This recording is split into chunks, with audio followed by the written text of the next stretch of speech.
Youssou Diop, directeur de cabinet du maire de la ville de Thiès. Le maire de la ville, M. Talla Sylla,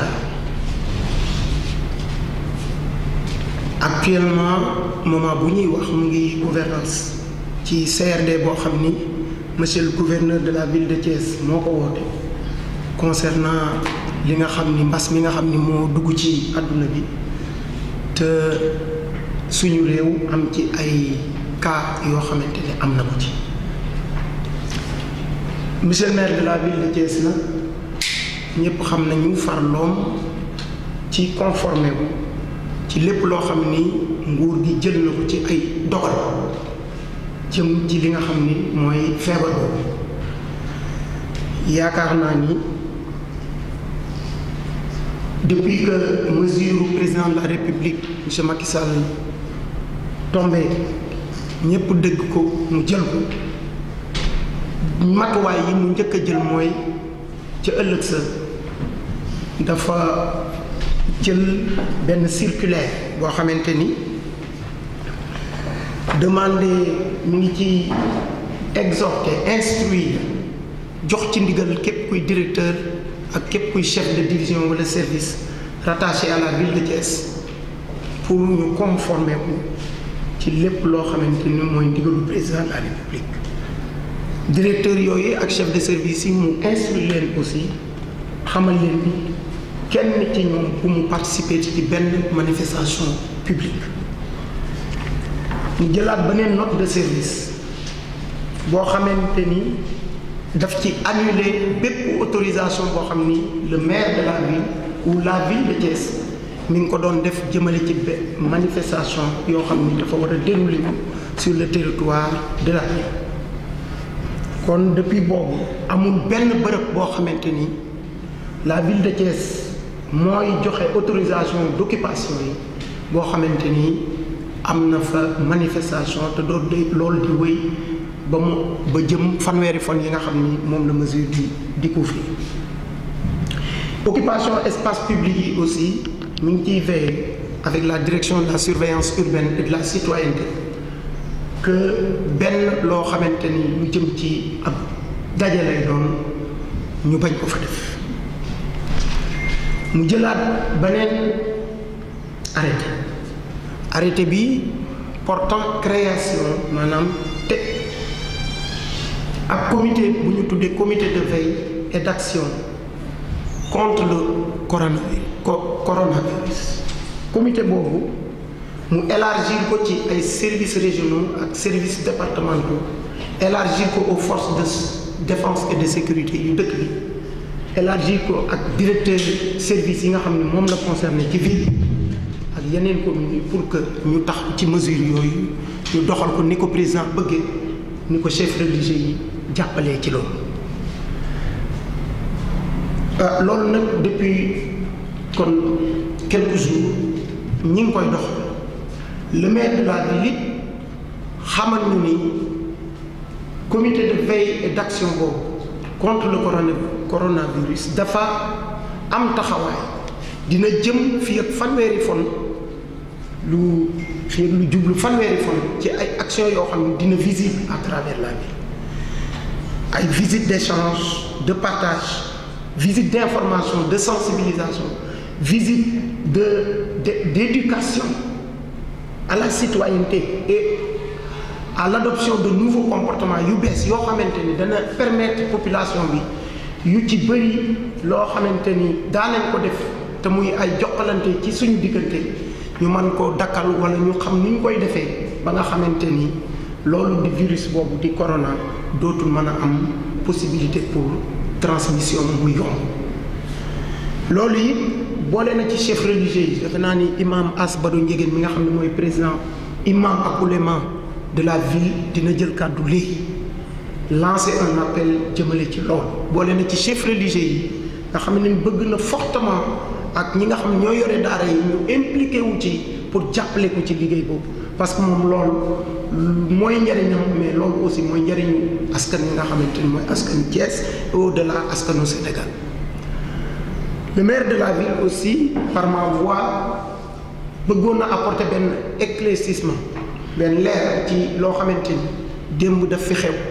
concernant ay étudiants thiessois yi nga xam ñi ngi nekk université de Dakar ñu jaaroon fii ñépp xam nañ ni bi mu déggee mesure yooyu te xale yi war a dellu si te moyens yi bëriwul daf leen a jàppale pour ñu am transport ba ñëw ñoom bi ñu ñëwee ci mairie bi ñu ko waxee ni ko étudiants yi kat dañu bëgg a jaar nuyu la bala ñuy dem seen kër li mu njëkk a wax mooy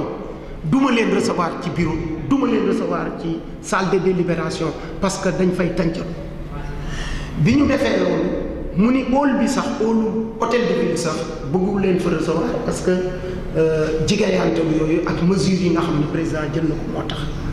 ñu ni kon nañ ko def ci biti devant l'hôtel de ville bi ñu ko defee biti ni étudiants yi duggee yaakaar naa ni dina am ay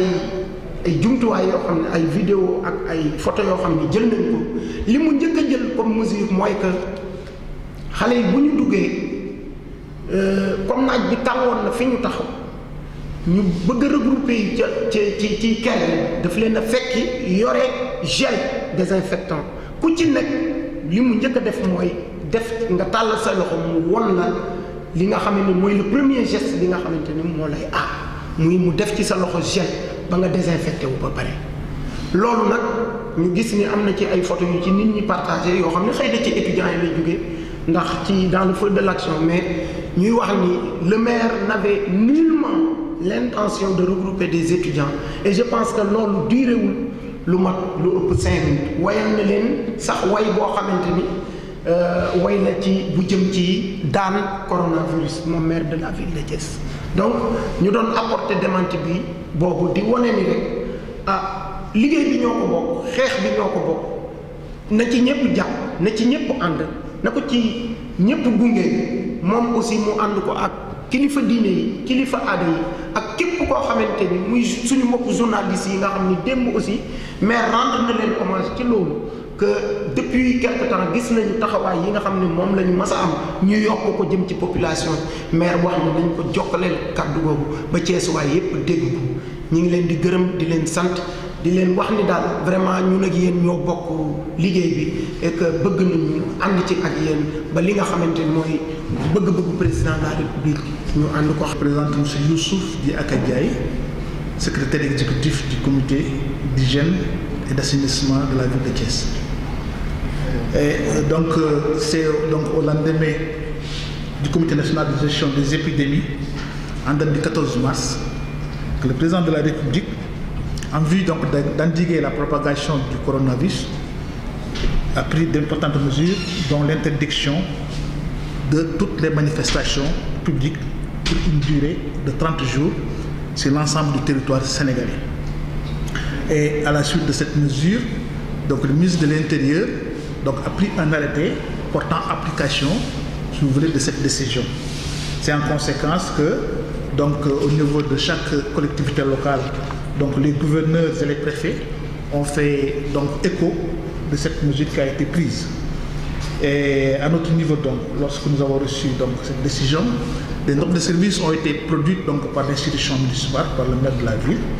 Et la première mesure donc, concernant le personnel même municipal,